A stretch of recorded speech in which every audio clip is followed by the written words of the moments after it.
Raider Monday night tradition, and newcomer Bo Jackson intensified Raider will to win in Seattle. Convoyed early by Maraldi and Wright, Jackson exploded for 91 yards to highlight his record 221-yard performance. And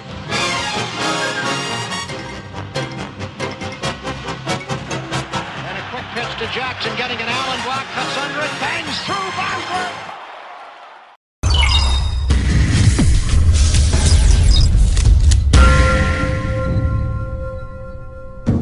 I was the left cornerback, so I had to come across the field. No, that's the other side. I had to come across the field to get Bo.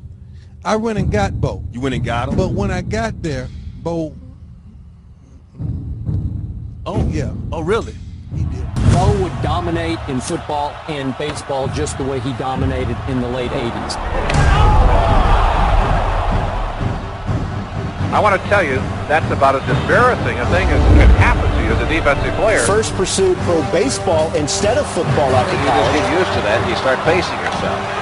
That's high! Bo Jackson, the size, the speed, the power. I don't know, Bo Jackson back, leaps, and he makes the catch! I mean, he had all of that.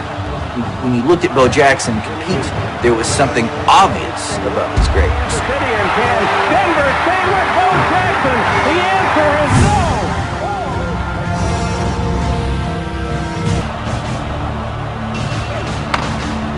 Hit well to center field. Deion Sanders going back to the wall, and it is gone. Bo Jackson homers.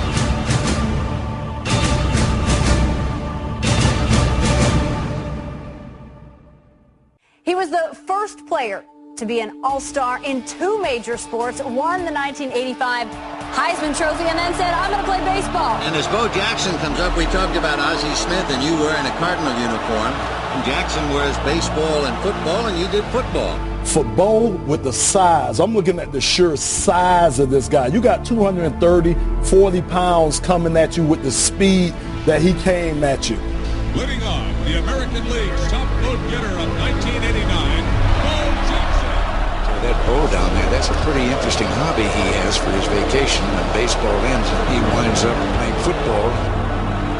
Bo knew this was a moment where he could sort of elevate that myth. He's remarkable, and look at that one. Bo Jackson says hello. 1989 Major League Baseball All-Star Game. He led off the game with a monster homer off Rick Russell, named MVP. Bo Jackson was a man and a half. The dude hit 32 homers and was an all-star for the Royals, and he was a Pro Bowl running back. From the Kingdom in Seattle, Washington, it'll be a noisy sellout crowd for tonight's meeting of the Seattle Seahawks and the Los Angeles Raiders. To achieve that level of greatness and sustain it in one sport, how you going to have it to give to another? And Bo Jackson to the 20 and out in front, and only one man to beat it. Combination of speed and power and mass and girth. Nobody catches Bo. Touchdown. Every sport that Bo competed in, he was pretty good at. He is arguably the greatest athlete in the history of pro sports. Come on back, guys. Oh, he was flying. He still got records in the NFL combine. He still holds the record for the 40. It's this ball. He's the right center field. You're like, no way, that can't be real. Jackson with his second home run in 2 tries tonight. He clocked like 4.1240. Still the fastest 40 ever recorded in combine history. We may be watching history tonight. Bo Jackson has some room. One man to beat, and from behind, Kevin Walker saves another touchdown. It looked like we got crushed. He slid down and grabbed my legs, and when he grabbed, I pulled my left leg free. And running as fast as I was, he clamped down on my right leg and was able to hold onto my right leg and stop me in my tracks. I was running with such force, my momentum kept going forward. If he'd have been a less powerful athlete, he probably wouldn't have had that kind of shearing force to his hip joint. And he would have gone down in a tackle and he would have been fine.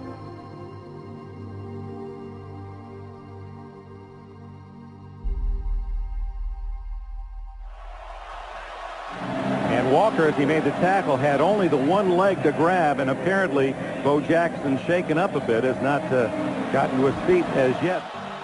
The Royals were full of hope, of course, at the time that he would be able to recover from that and go on and play. But as time went by and it became more and more obvious that he wasn't going to be the Bo Jackson of old, they just made a very difficult decision to let him go. He lines one into left field. That's going to drop in front of Bo Jackson. Nielsen around third, coming to the plate. Goal! Wide hole runs him out. We had a clock on it, and it took him 15 seconds. Football, pad, helmet, and all with the bingo taking him to go 92 yards. Tremendous move by Bo Jackson as he just explodes down the sideline.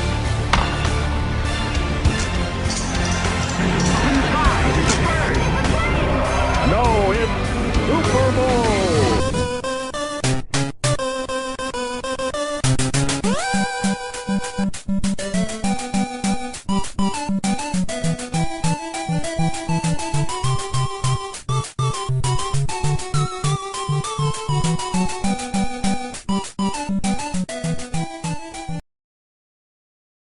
If I sit up and worry just about what people think about Bo or what people say about Bo, I would be letting them get the best of me. And I go out and live my life for Bo, and I don't let things like that bother me. I used to when I was younger, but I've grown past that stage now. I've learned to accept criticism and let it be at that. What criticism that you've heard do you think is valid, and what do they say about you that you just know isn't true? Everything, anything from A to Z, you name it, making accusations and so forth and so on, just things off of the top of their head that I guess they're just saying they're trying to tick me off or so forth and so on, but I don't let that happen. Why do you think so many people seem to resent you? Jealousy, prejudice, I don't know. Do you think there's any sort of racial aspect to this at all? No. Prejudice probably meaning the same thing as jealousy, simply because they can't do it or they want to and they don't have the ability or whatever, that type of prejudice. As you struggled at the plate, was there ever a time when you felt embarrassed on a baseball field?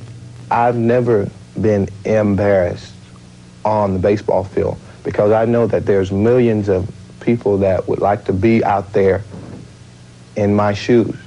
Well, not only my shoes, but just being on the baseball field, period. I saw my first year in the major leagues as a learning experience. And to make a long story short, I think I did well, speaking for myself as far as the little amount of baseball that I've had in the past, and coming in and hitting over 20 homers and 50 ribbies. I think I did great. You were telling me earlier, when you grow up, people exhort you to do one thing, then you become successful, and all of a sudden the tables are turned. Yes, it's like growing up in Alabama. There isn't too much to do there. People are always saying, you need to get out and do something to make yourself better, get a job, don't sit around here and be a bum for the rest of your life.